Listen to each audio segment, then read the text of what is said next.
God save the gallbladder. That's exactly what we named it because this is ridiculous. Okay.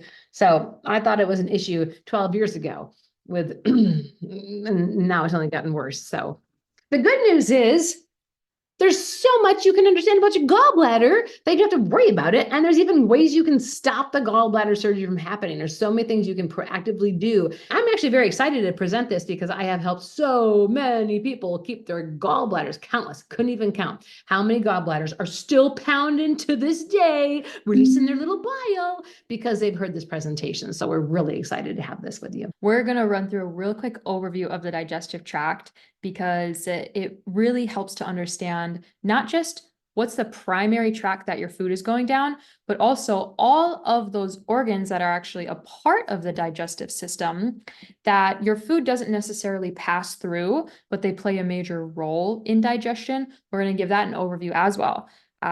People are very surprised to learn, for example, there's so much fluid that's involved in the breakdown of your food. Just in terms of what gets secreted in the stomach alone, you're looking at between 1.5 and 2.1 liters of gastric juice a day. And gastric juice is made up of stomach acid, electrolytes, like your major minerals, and water. And so that plays a key role in digestion. And another area where a lot of fluid is released into your digestive tract is in the first 10 inches of your small intestine called the duodenum. And your bile, you have about 0.5 liters of bile getting released every day from that's made in your liver and then stored in your gallbladder and then released when we eat food. So there's so many fluids involved in the breakdown of food that assist with digestion. And yeah, we get to talk about that tonight. We do. And it's important to know that because like every organ has a job. Our whole entire body is not just like an anatomy chart and it's frozen, right? It's not. We're all stacked on top of each other. We all have, all the little parts have roles to play. All the sphincters have to open and close, right? And so when you just remove an organ, it's going to do much more than just stop that processes it was in charge of. Things are going to shift in the body, and then they're going to, and the more organs that are removed, the more shifting has to happen, and things just aren't going to line up like they used to. So if it's just from the viewpoint of I want to save my gallbladder so all the parts are in the right place, to it actually is doing something for you, that is right. You have all of that bile being secreted every day because you need it. You need the bile when it comes to hormonal health, and you need bile to break down your fats appropriately, and you need bile because it stimulates bowel movements. And so like when people have their gallbladder removed, and I've seen countless people who've had their gallbladder removed and they come to our clinics, they have poor digestion, they can't break down fats, they all gain weight very naturally because they can't break apart their fats, and so the body just stores it. So they have fatty liver disease, et cetera, and they need to start breaking down their fats for the rest of their life. So if you have a thyroid removed, you need to do something for the rest of your life. If you have a pancreas removed, that's gonna be life and death pretty much, but you can have part of that removed. But if you removed like your appendix, right? Okay, your appendix actually does something really important, like make probiotics. So if your appendix is removed, you actually need probiotics the rest of your life because your appendix did that. Well, your gallbladder makes bile and secretes it for these reasons. And that's why we can do cell salts. And we're going to talk about those things later. It's just understanding you actually need your organs. Yeah, they all do play a role. And just to clarify that, the gallbladder stores the bile. Yes, so gallbladder stores the bile. All bile made by the liver. Yeah, all bile is made in the liver and then gets stored in the gallbladder. Yes. So when the gallbladder is removed, the good news is that bile still does drip down into the small intestine. So it's not that you're without bile for the rest of your life, which is great news. And the doctors often say it won't cause any issues because your liver's still going to be making it, but you actually do need a certain quantity of it released when you eat meals. And that quantity is what we miss out on when the gallbladder gets removed. Because it requires a certain dosage to help break things apart. And so that's why their suggestion is like not to just randomly have a meal that has 40 grams of fat in it, because if all you're getting is a trickled secretion of bile, that 70 grams of fat in a meal, which is actually a pretty normal amount if you're eating a big meal, that's going to end up being just totally overwhelming for the body. So, Well, and the liver cleanses through the gallbladder. When the gallbladder's not there, I don't care how much bile is now dripping, dripping, dripping, it's never going to be enough to cleanse your liver. And so like there's more to the gallbladder than bile. And that's the only thing they ever address. That's the only thing you probably ever hear about. And there's just more to the gallbladder than bile. It is the cleansing system of the liver. So drip, drip, drip compared to flood it out. Right down all that fat so you can have a bunch of butter on your potato or something, you know? Right. I'm trying to think of the fattiest meals that I like. Probably nothing more than just a good burger. That's probably my favorite kind. And red meats is a big thing. Like literally, once you have a gallbladder removed, like your red meat consumption must be lowered. You know, there's the things you have to actually do because you cannot digest that much fat anymore. So trans fat and hydrogenated fats, those are very dangerous to the body. And you can even look on your normal, you know, medical websites, and they'll tell you to avoid those things if you had a gallbladder removed. So yeah, I mean, I'm sure you can munch on some potato chips and things, you know, but you don't want to eat many of them, definitely not a whole serving of things that are high in fat like dairy when you don't have a gallbladder. That's why, you know, cell salts are so important. So we gotta be on the same page there. So you're leaning towards, oh, it's okay, because you'll still get a drip drip. And I'm like, no, it's not okay, because I have these clients who are sick. No, yeah, I'm not saying that it's okay. The good thing your body's still making it. You will need a supplement with bile salts. Yeah. So, or like bile salts are the same thing as like, well, one source of bile salts is ox bile. And so that is definitely our like go-to number one protocol for anyone who's had a gallbladder removed is to, and the dosage varies person to person, but to begin incorporating bile salts in with meals, the same way you would take a digestive enzyme. Also just digestive enzymes in general, there are some great lipase supplements out there. So lipase breaks down lipids the same way as protease breaks down proteins, and amylase breaks down carbohydrates. So lipase break down your lipids, and your pancreas does make lipase, which is wonderful.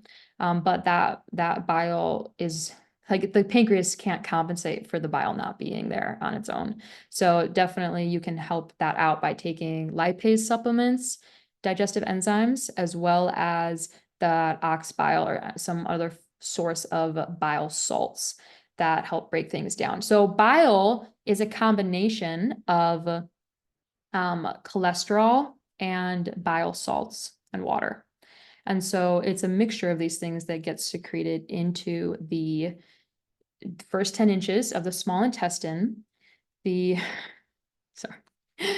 first unique request. Yes, unique request. So honored to have your presence. Okay.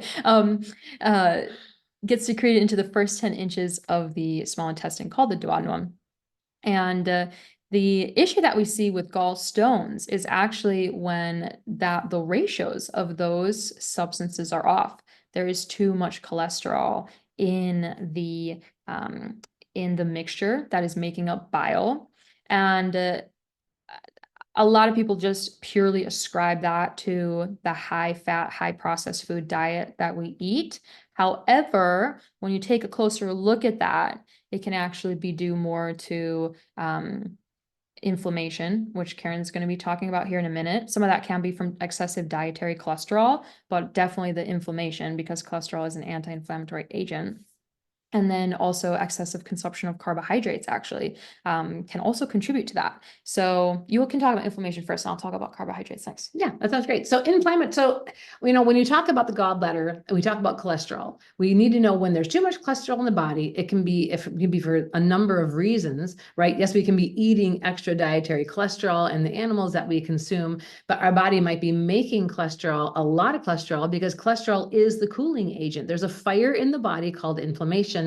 Cholesterol is the cooling agent. So the more inflammation in the body, the more cholesterol is being made. Every single processed grain is going to cause inflammation. Every single one of them, right? Grains cause inflammation. Sugar causes inflammation. Alcohol causes inflammation. These foods, there's many foods that actually anything cooked causes inflammation, by the way. Everything cooked, doesn't matter what it is. It's just a lot of that will be higher in different sources. So inflammation is just a natural part of the body, and we naturally make cholesterol to put out the fire. Little cholesterol to go push that out a little bit and calm the intestinal system down. Great. But when gallstones are formed, and there's actually two types of gallstones. There's ones that are too high in cholesterol. The other one is one that's made when there's too much bilirubin being released by the liver. So those are more brown, and those are that's a different gallstone, but about two types of gallstones that we talk about. And one is cholesterol based and one is bilirubin based.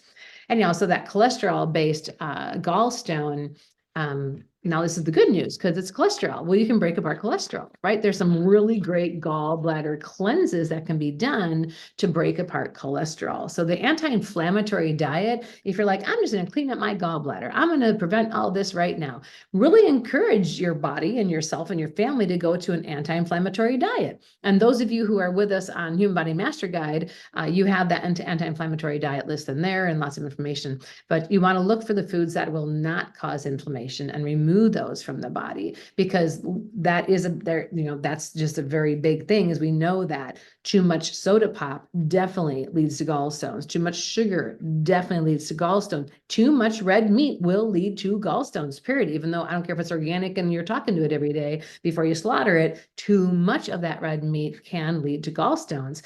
White flour can lead to gallstones as well. So these foods we just need in moderation. And again, we're going to talk a little bit about malic acid, because that will help break down the gallstones naturally. When you're eating an apple every day, when you're eating different foods that naturally contain these acids, they break apart the gallstones, so you never have a gallstone issue. You never feel them, and you never have them because they just break apart in the past. So we'll talk about Yeah, that I as think well. that's a really important point, is just that And dairy. a lot of the issues we're seeing today, part of it is because, the presence of, these inflammation causing foods, these processed foods, these excessively fatty foods. Part of the issue is that the foods are causing harm. But the other half of the equation is that because we're eating that food and not whole Mhm. foods, we're now missing the ingredients that nature would normally be giving us to maintain organ health. A really great example of this, you guys, is when we switched from whole grains to processed grains. Whole grains naturally contain chromium, which is a crucial mineral needed to help insulin act properly and increase insulin sensitivity. So same thing, there's actually 17 different nutrients in whole wheat, in like a whole wheat kernel. There's 17 different things in there. And by the time we refine it in the 21st century, you're down to one ingredient. So, and then you put that in the body, and like all of a sudden it doesn't have nature's perfect packaging of all these other different minerals and vitamins and fibers and chemicals that actually help to naturally break that thing down in the body. So we see that same thing going on here with the gallbladders. It's like, yes, we've increased the fatty foods and the cholesterols and the simple sugars, but we're also not eating this produce rich diet that would give us things like sufficient quantities of malic acid, which is found in apples, in order to help break apart gallstones. So that kind of leads perfectly into the gallbladder flush, if we give that a quick review. Yeah, it's in Human Body Master Guide, which I have pulled up, but it's more like a 7-day flush where you prepare for 7 days. You prepare for 7 days, and on the 7th day, you're going to take a mixture of oils and salts that will then release all the gallstones. And I actually have a video that I'll be posting by the end of the week. One of my dear friends, I have it all written up, so we have a lot of information on that, but one of my good friends had called me a few months ago back, and she said, Karen, they want to take my gallbladder out, but of course I'm not going to do that. What do I do? And I had her do this, and what we always recommend, the 7-day flush. And she is really excited and happy to share her experience, because no, it wasn't all fun and games, but the gallstones all came out, and it was incredible. She said what the changes in her body, and she still has her gallbladder. And so I'll be sharing that with you, so you can look for a link when this is live as well, after that gets posted. But there's quite a bit that can happen for you, and you can start right now by simply doing, having more malic acid. You can buy it, so you can help break down stones right now. There are things you can do short term without the whole 7-day flush that can at least start help breaking apart those gallstones. But it is important to understand what to avoid, because the number one way to detoxify the body is stop putting toxins in. So just by going to an anti-inflammatory diet and avoiding a lot of the animal products that can cause inflammation, as well as the sugars and the refined white flours, et cetera, you're going to go into a natural anti-inflammatory diet. You can take things like turmeric and ginger. You can make the golden milk that I'm always recommending. You can do things to reduce inflammation in the body naturally. You can do things that will lower your cholesterol naturally. You can do these things as well to help, prolong ever having a gallbladder attack or anything go on with the gallbladder. I did want to mention though, so those who've had gallbladder surgery, and there's documentation of this left and right. So many studies have been done on people who've had their gallbladders removed, and it does lead to other issues. It does lead to nervous system issues and heart disease. There are many things that happen when we don't have a gallbladder. And so just be aware of what could happen, because you're probably not going to be told what could happen. Like I said, I've met with a lot of people who have had their gallbladder removed.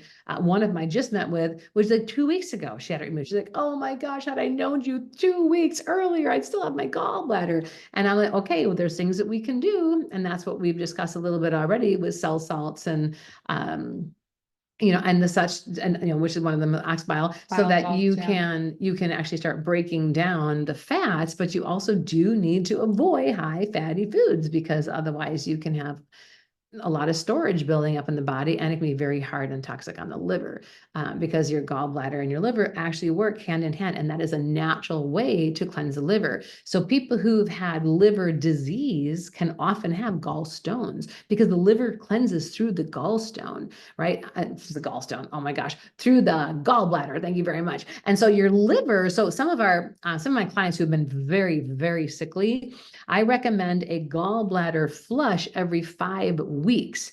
Now, that is a very intense thing to do every 5 weeks. Night and day difference in their health. Night and day difference in their health after they do it, because the liver cleanses through the gallbladder. This is something I cannot say enough. And so you can do liver cleanses, because I can milk thistle, and I've got a list of herbs I can recite here, and we all have heard of them. But bitter herbs bitter herbs are still eaten when you eat a salad. If you come to our house and have salad, it's going to have arugula in it, because arugula is bitter, right? And so most often we're going to have arugula in our salad because it is bitter. We're going to use bitter herbs because bitters help the body get ready for digestion. So even right now, any of you who are like, I've had gallstones in the past, or I've had some gallbladder issues, just getting a bitters tincture would be phenomenal. And you take it before you eat, because bitter herbs are going to stimulate production of other chemicals that are naturally formed in the body to help break foods down. So your body is not like, your body has this incredible way of digesting foods by sending signals. The minute you smell food, you're sending signals. You taste food, you're sending signals. You touch food, you're sending signals. You're chewing on food and you're sending signals right from the salivary glands. You're literally sending signals to the entire body constantly. And so when you're taking a bitter herb or you're eating something bitter, it can be such a blessing in order to start breaking down not only stones, but other food, other products in the food that you're naturally consuming. Like for instance, if you have a high protein meal you're eating, you're going to release a lot more hydrochloric acid than if you're eating an apple. Then you won't release hardly any, right? So like, depending on what you start chewing, your body's releasing different chemicals, even just into the stomach lining. It's telling it release a lot of stomach acid, release only a little bit of stomach acid. We need much more of, this enzyme and a little bit less of this one, just by the food that you're chewing. So I'm gonna mention these herbs right away. You guys have it written down in front of me. And now milk thistle is one we've used forever, right? Decades. If you've ever talked to an herbalist, you're going to hear them go milk thistle at the top of the list for liver cleansing. Dandelion, all those dandelions in your backyard, my gosh, just go harvest those roots, honey, because they are incredible. And it was really interesting because if you actually study and do a lot of research back into all this, so dandelions are unbelievably healthy for the body, right? Dandelions, dandelion tea, dandelion root tea, right? They're so beneficial for the body. So one of the most beneficial plants on the planet is literally a dandelion. I don't know how many of you knew that. Who owns the company who kills all the dandelions? That would be Monsanto, right? So like, who makes all your pharmaceuticals that are needed because you aren't eating dandelions, you're not drinking dandelion tea or dandelion wine, right? And so dandelions have been used for thousands of years to help reverse and to prevent illness, right? Period. It just has. Dandelions are a blessing, right? So like, don't be spraying all your dandelion weeds. Let them grow up naturally. But these are things you can actually do. Oh, am I talking? No, you're good. Dandelions. No, you're just triggering. I've only gotten into Keep two. going. Passion. Keep going. You want to go pick out our dandelions? No, just honey? keep They're talking. everywhere. I'll comment Okay, next. I'll comment next. Good. Oregon grape, right? Oregon grape bark. No, that's Wait, are we moving on from fantastic. dandelion? Yeah, dandelion, milk thistle, Oregon grape bark. I'm going to mention No, keep geantin going. root I just and want to wormwood comment on leaves. dandelion. Okay, comment on dandelion. So you know how I was mentioning like times have changed and this is part of our issue. Yes. So first of all, dandelion growing everywhere, right? Everywhere. And it just reminded me of one other thing. You just have to say it. cannabis used to Yes. grow wild Everywhere. in nature. Yeah. And animals would eat cannabis, and we would get minor doses of Mhm. cannabis from the animal meat we would eat. And so the whole like let's wipe out all the cannabis in America as well, along with this dandelion movement, has not been great for us.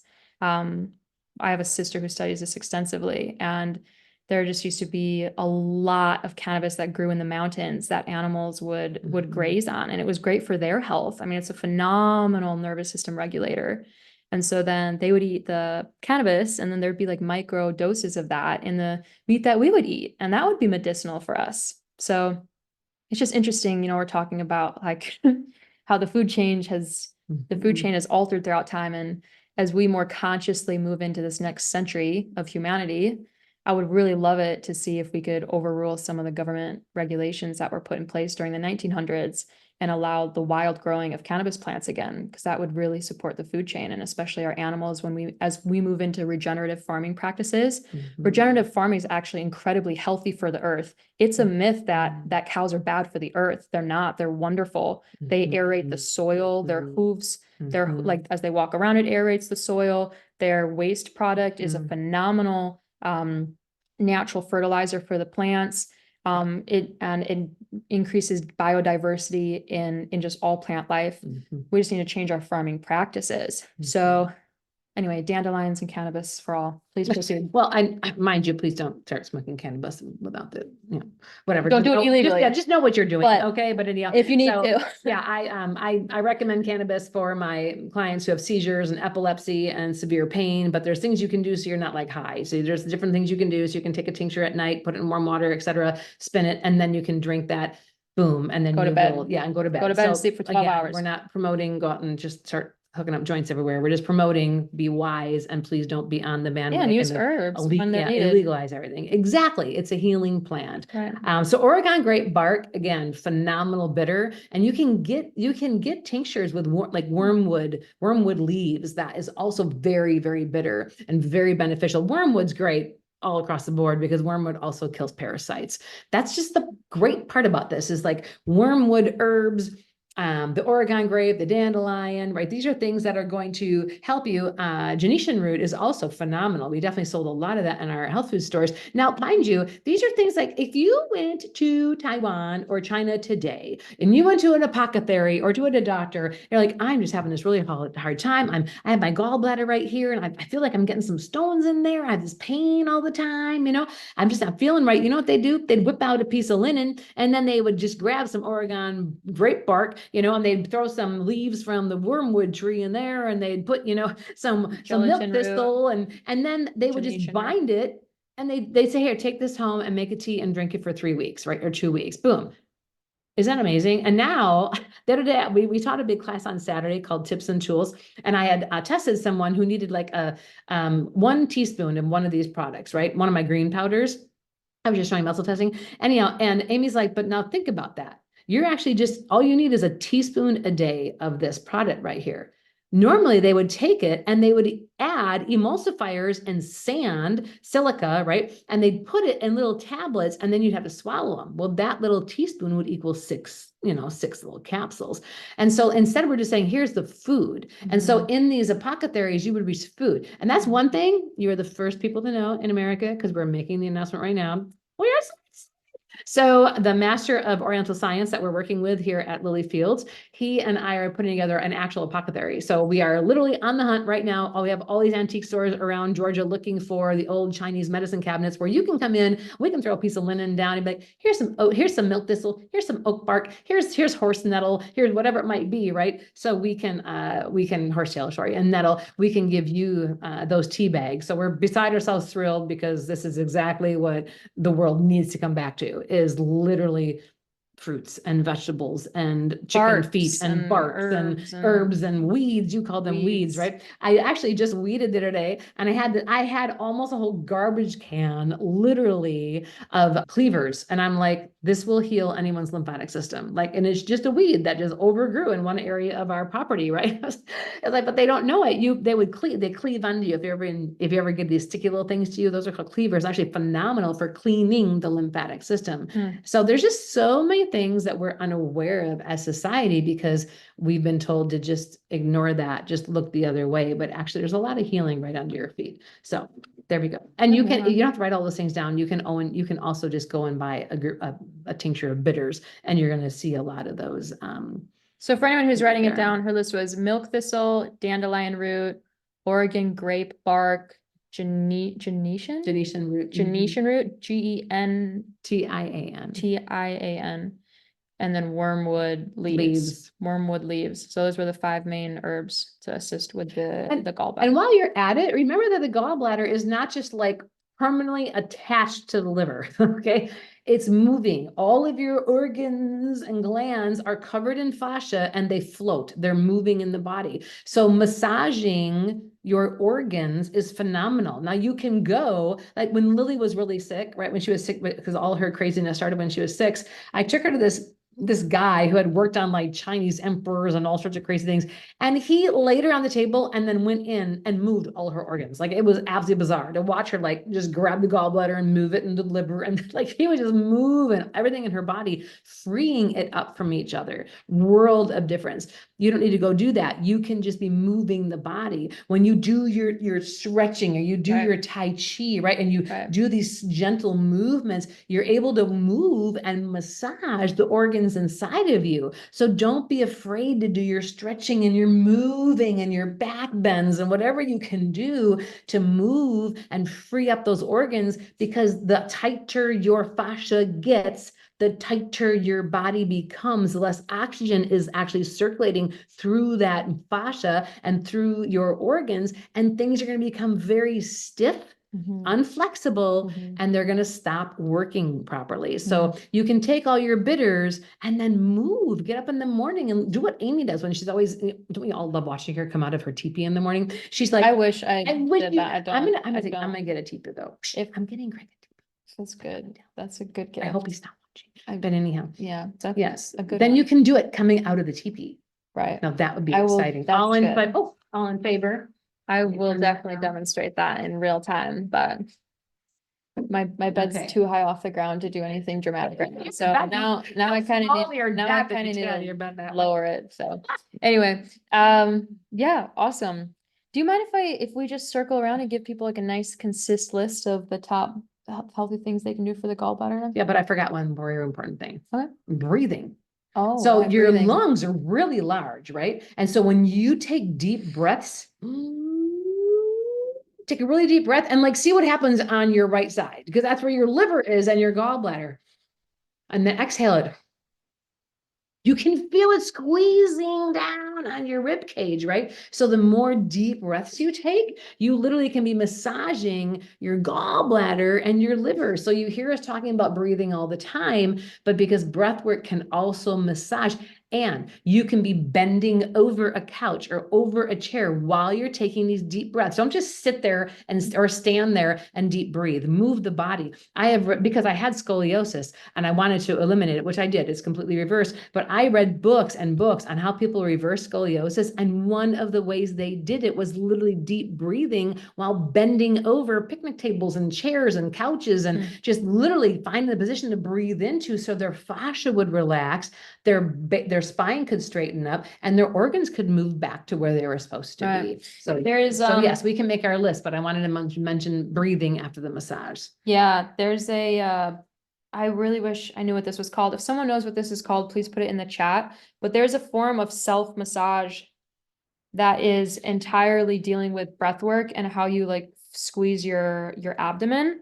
And I'll just show you really quick because I didn't know what it was until my friend did it around me. But basically you lean over and then you practice like you take breaths and it and you just move your organs around. I don't know if you guys have ever done this before, but please practice this tonight at home. Just practice. I'm trying to like give this a demonstration without it being awkward.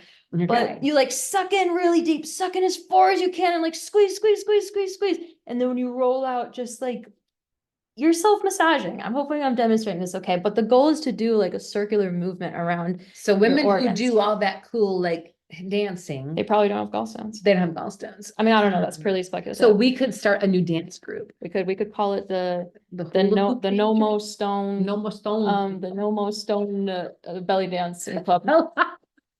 Anyway, don't rely on me to make the club names. Love it. I But kind of like the name. It's a little, yeah. a little weird. Okay. but- So a recap of all of the suggestions we made today. First of all, excess cholesterol isn't always from dietary cholesterol. It can be from dietary cholesterol, but often it's because of there being too many inflammatory causing things in the body, too much inflammation in the body. Cholesterol is a cooling agent. So the liver is going to keep on pumping out cholesterol if there's a lot of inflammation in the body.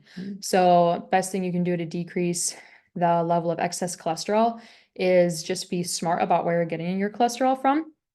But most importantly, consume an anti-inflammatory diet, as much of a whole foods diet as you possibly can, and avoid free radical damage that comes from food additives and from burning food and from processed foods and from too much toxic chemicals in food. So avoid inflammation is first. And then secondly, I didn't really go into detail about carbohydrates, but this is more from practitioners who have a practice. Online, there's not a lot of places that will, like sources that will tell you that, gallstones or gallbladder attacks come from excessive carbohydrate consumption. But the practitioners I know who are in practice all are huge on the excessive amount of goo that gets formed in the digestive tract. Gluten from gluten. Yeah, from that, and from excessive carbohydrate consumption. They say because a gallbladder attack happens when the duct from the gallbladder down to the intestine gets clogged, and that bile can no longer flow down. And so he's like, why is that ductwork getting clogged? Sometimes it's a parasite, but other times it's as simple as too much goo in there. And in the case of, that coming from gallstones, it's because that cholesterol, that fluid has hardened. It's hardened together. So, which can take decades. Really? Some of you don't know that. Your gallstones don't just form in a week. What? Yeah, gallstones can take decades to form. I didn't know that. So you can't just be like, okay, I'm gonna get rid of gallstones in 3 days. It has taken them decades to form, and they can be very, very tiny, like a grain of sand. And they can also be the size of half of a tennis ball. So like gallstones can be absolutely very large and very small. So before you do any kind of gallbladder flush, the actual flush is only like a 24-hour thing. Why do we say it's 7 days? Because you need to be supplementing with malic acid. They used to say like, drink so much raw apple juice every day, but there can be a lot of sugar in that. So whether you do the apple juice route or just shoot straight to the end goal to get the malic acid in, that's going to soften the gallstones. And you do need to soften the gallstones before doing a gallbladder flush. Gallbladder flushes can be dangerous.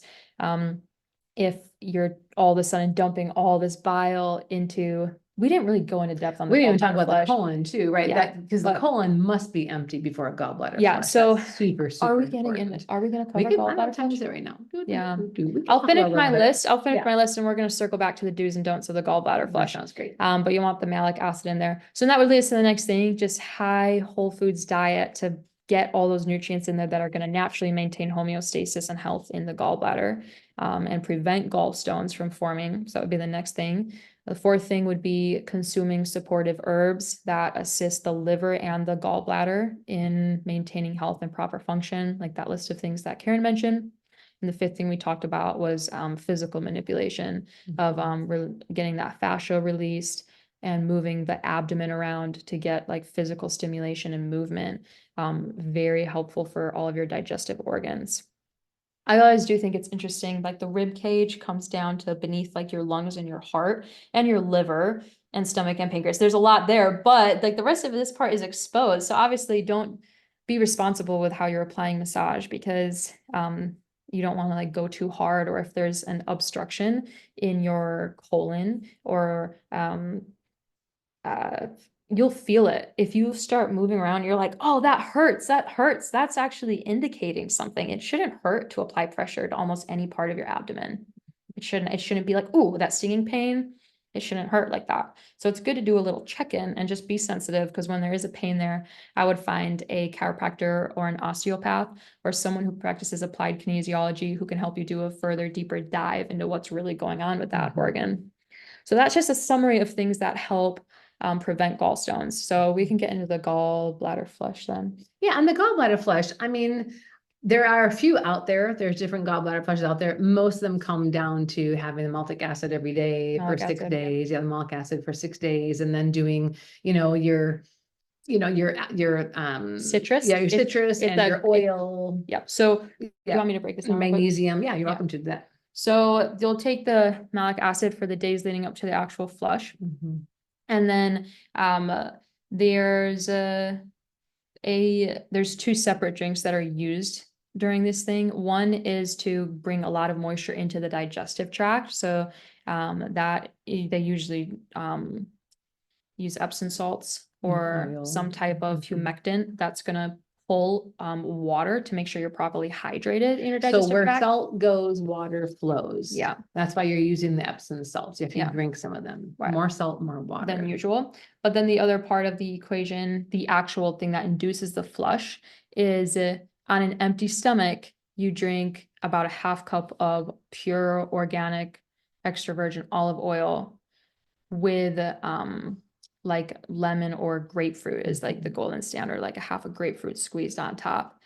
And so you just mix that up and just drink it. And that high dose, that high amount of olive oil or fat, all of a sudden, that liver is like, the body's like, that is so much fat. And any ounce of bile possibly stored in the gallbladder gets squeezed. Cause it's like, you never eat that much fat in a normal meal, like ever. Even if it's like Even if you're from double, France. what's the burger at Burger King? Not really France. Whopper? France eats with so much butter. and Whopper, fat.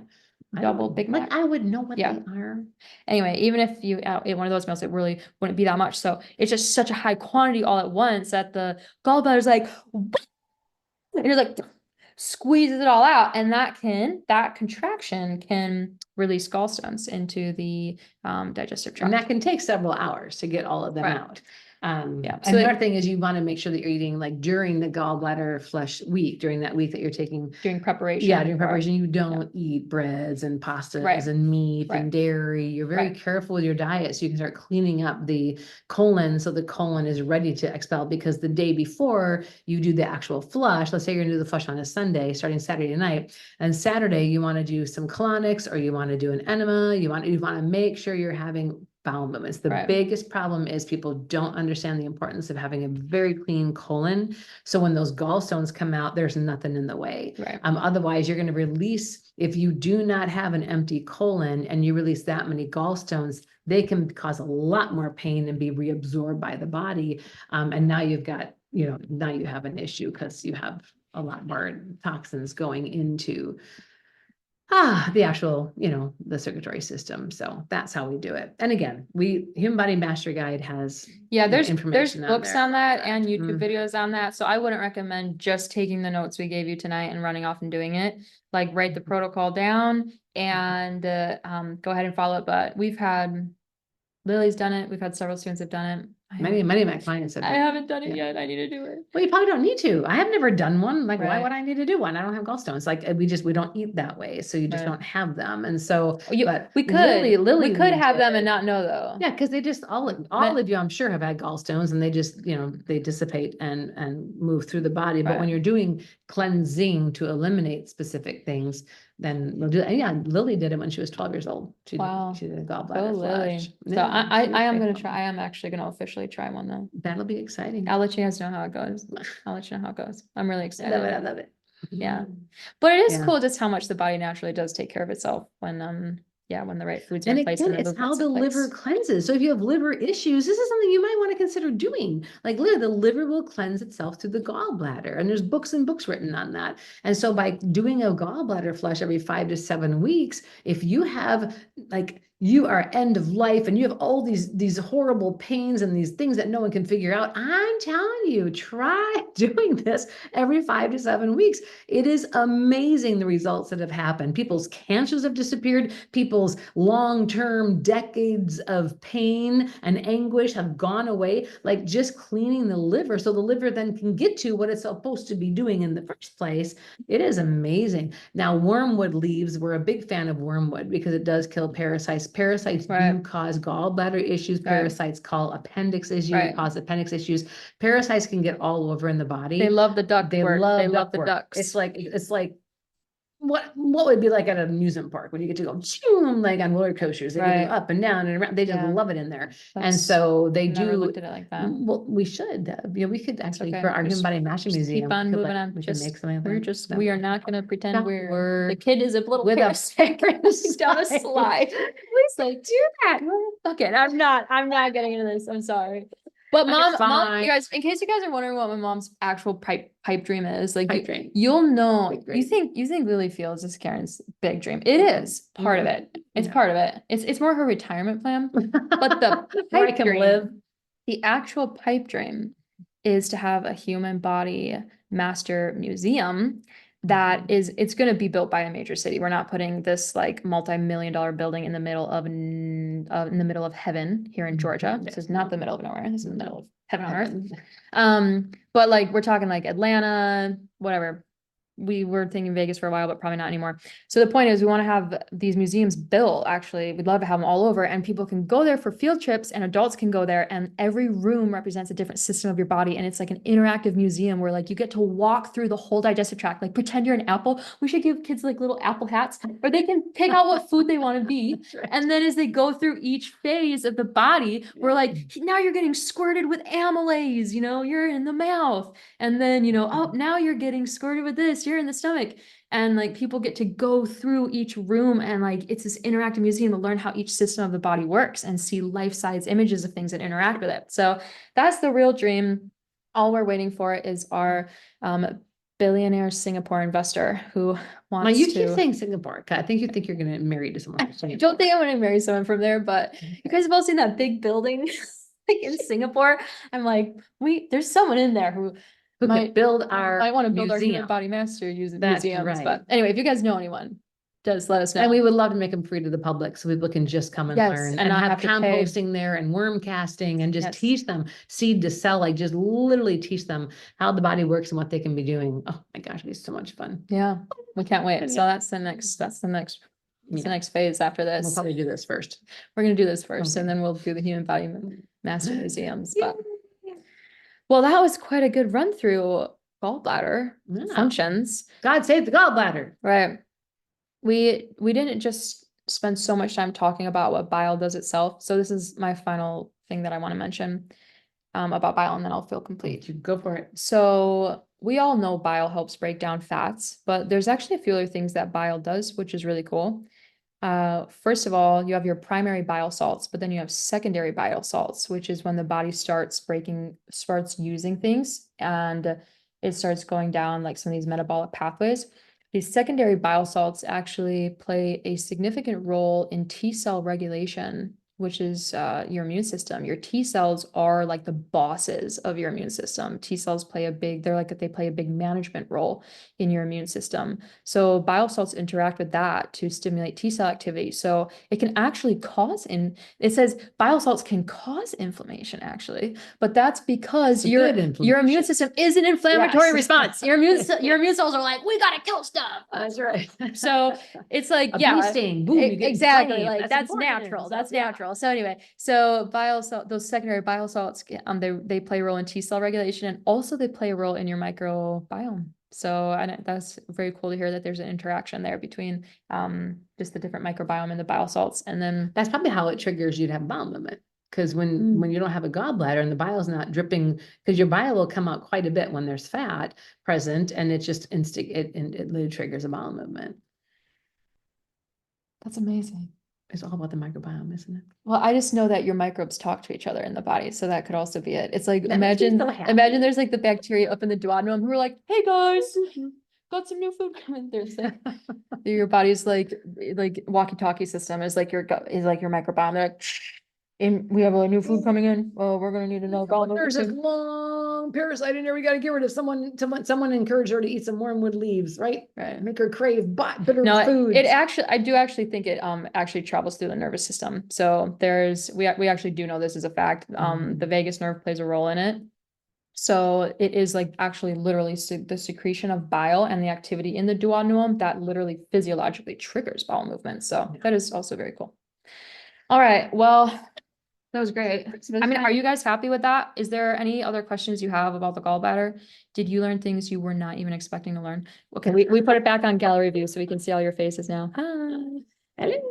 Yeah, any questions left over after that overview? Yes, Nalani. I have one. What's the difference between the dandelion root and the leaf and the flowers?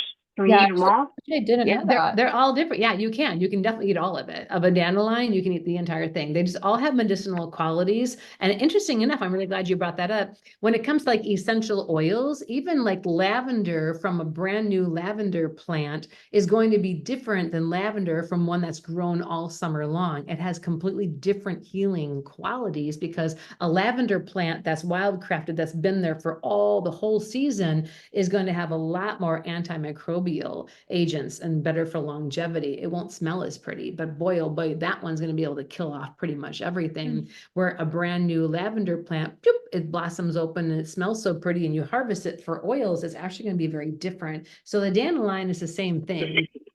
So dandelion root tea, you can add dandelions to it, but so when you look for your recipes, you're going to actually find multiple ways that you can use dandelions. That's a very, very good question.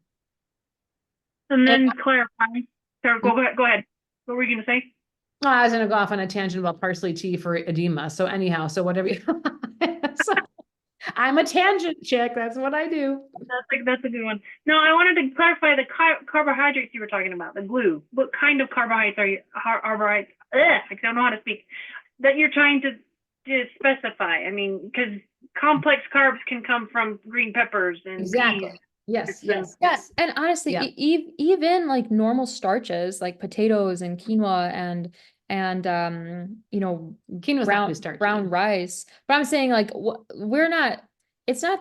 it's more the quantity of carbohydrates and the simple carbohydrates that we're referring to right now. The pastas and the cookies and the biscuits and the donuts and the drinks, and the coffee, and not coffee, but the all the cookies, pastries, all of that kind of stuff. That's just like there's I'm glad you brought it up.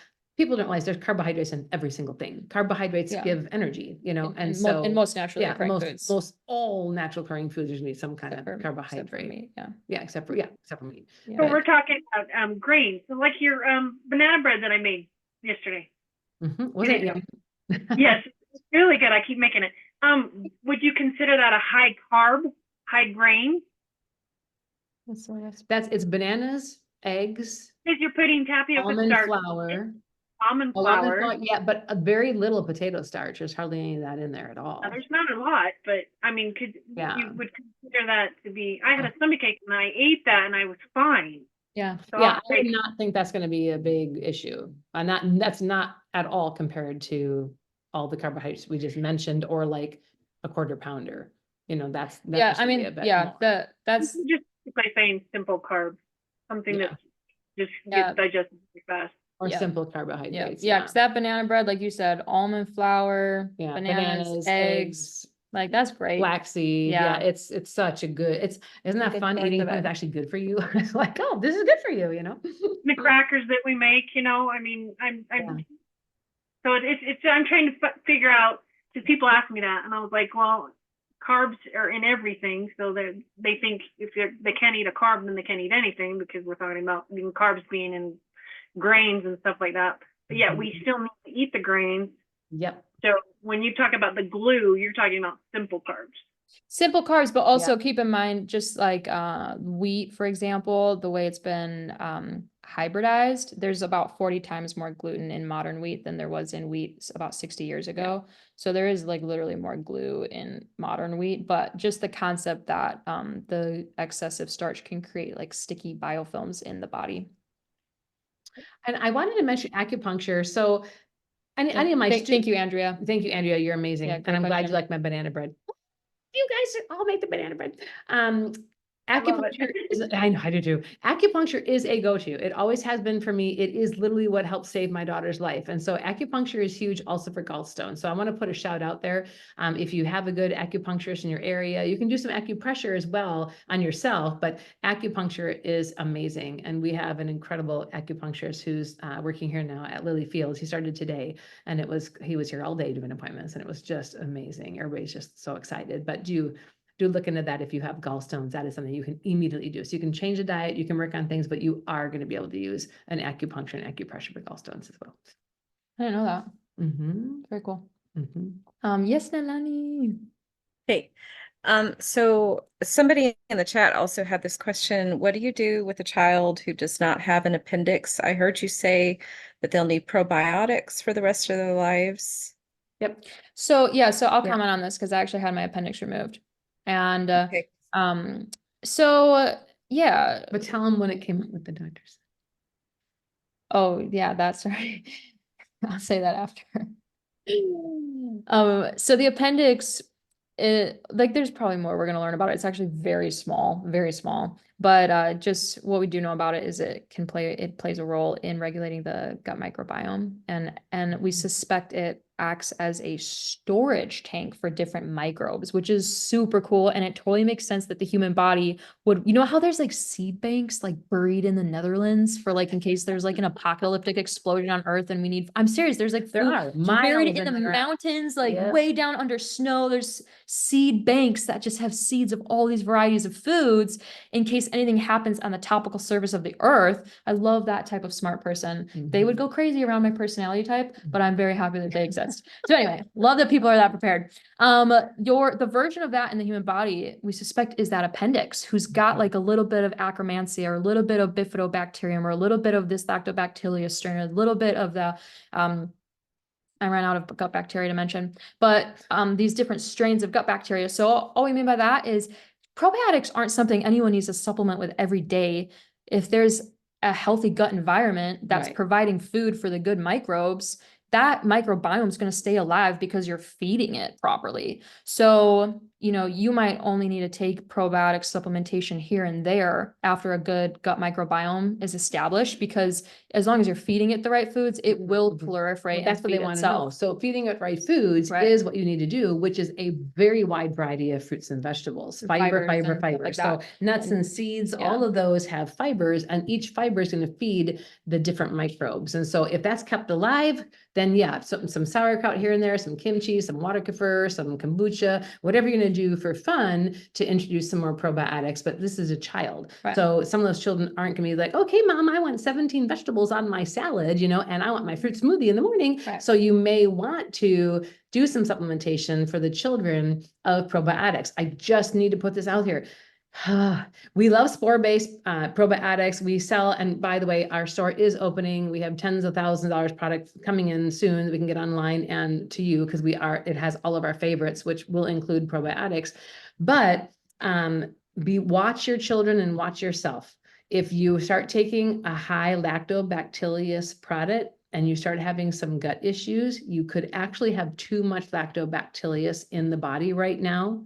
It's overgrowing in some people, causing small intestinal bacterial overgrowth. Mm-hmm. And so it's just be aware. That's not going to happen for most people, but people with the MTHFR gene that is currently active, we are seeing that we have some issues with too much lactobacillus. So that's normally in every single probiotic you find, but we definitely have strains that do not have it in, like Lily. Lily had 4 of her MTHFR genes active at once. And so we had her on a lactobacillus-free probiotic. Yep.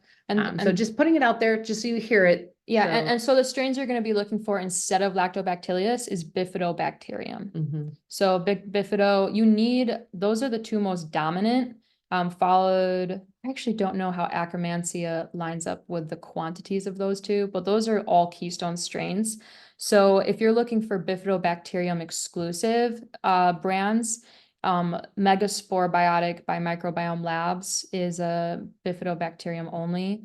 product. And then Master Supplements makes an amazing bifido only probiotic as well, like phenomenal. I really am impressed with them. They Master Supplements merged with US Enzymes, I think. And so you should be able to look up either of those. You do need to be a practitioner to order from them, but they do accept our graduates as distributors of that account. So we're actually having a specialist from their company come on in a few weeks and teach our students about the various products. So you'll learn And about that. we'll have those available through us, so you'll be able to get those. Yeah. So great question. So yeah, so I would just say periodic, just kind of watch it and supplement as needed with these, and then keep the try to see if that kid will tolerate sauerkraut and fermented vegetables. And Yes, apples, and apple a day keeps the doctor away. Like, really? There's so much, there's 3,000 constituents just in an orange. There's thousands in an apple. And so by eating natural, organic foods that have not been sprayed and covered in waxes, these are very, very important for our bodies. So It's good. what did I do? No, it's just random. Covered in waxes, Probiotics and organic apples That's right. will help the kids. It does though, it does. So Gloria, did that answer your question, or do you want me to be more specific? Where'd she go? Sorry. I mean, is there a specific brand for children that you recommend with the probiotics? So like we mentioned for the microbiome labs, you're just gonna want to do a half dose of their Megaspore. Or less. Yeah.